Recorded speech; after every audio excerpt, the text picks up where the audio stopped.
नमस्कार। सबके छठि पाबनि के बहुत रास शुभकामना। आइ अहाँ सबके एकटा छठि के गीत सुनाबै छी। आशा अइ अहाँ सबके नीक लागत, और अगर अहाँ सबके नीक लागे तो अपन प्यार और आशीर्वाद बनेने रहब। पटना के घाट पर हमहू अरगिया देबै हे छठी मैया।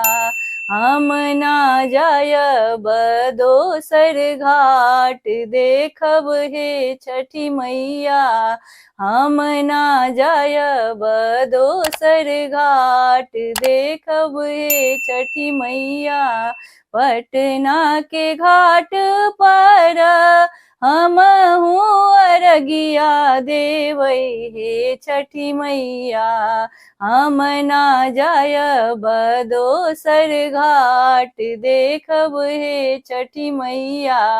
हम ना जायब दोसर घाट देखब हे छठी मैया। सूप ले ठाढ़ बारे डोम डोमिनिया देखब हे छठी मैया। सूप ले ठाढ़ बारे डोम डोमिनिया देखब हे छठी मैया। ओही सूपे अर्घ देवाई देखब हे छठी मैया। ओही सूपे अर्घ देवाई देखब हे छठी मैया। हम ना जायब दोसर घाट देखब हे छठी मैया। हम ना जायब दोसर घाट देखब हे छठी मैया। फूल ले ठाढ़ बारे मलिया मलिनिया देखब हे छठी मैया। फूल ले ठाढ़ बारे मलिया मलिनिया हे देखब हे छठी मैया। ओही फूले हर बागु थाई देखब हे छठी मैया। ओही फूले हर बागु थाई देखब हे छठी मैया। हम ना जायब दोसर घाट देखब हे छठी मैया। हम ना जायब दोसर घाट देखब हे छठी मैया। केला सेब नारियर कीने गईनी बजरिया देखब हे छठी मैया। केला सेब नारियर कीने गईनी बजरिया देखब हे छठी मैया।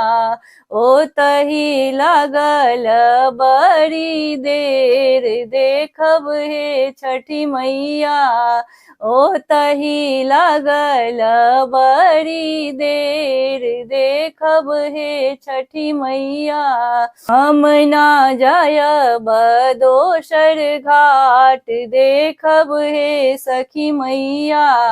हम ना जायब दोसर घाट देखब हे छठी मैया। भूल चूक हमरी मैया राखब ना धियनिया देखब हे छठी मैया। फूल चूक हमरी मैया रखब ना धियनिया देखब हे छठी मैया। हमरो अरगिया लेहब मान देखब हे छठी मैया। हमरो अरगिया लेहब मान देखब हे छठी मैया। पटना के घाट पर हमहू अरगिया देबै हे छठी मैया। पटना के घाट पर हमहू अरगिया देबै हे छठी मैया। हम ना जायब दोसर घाट देखब हे छठी मैया।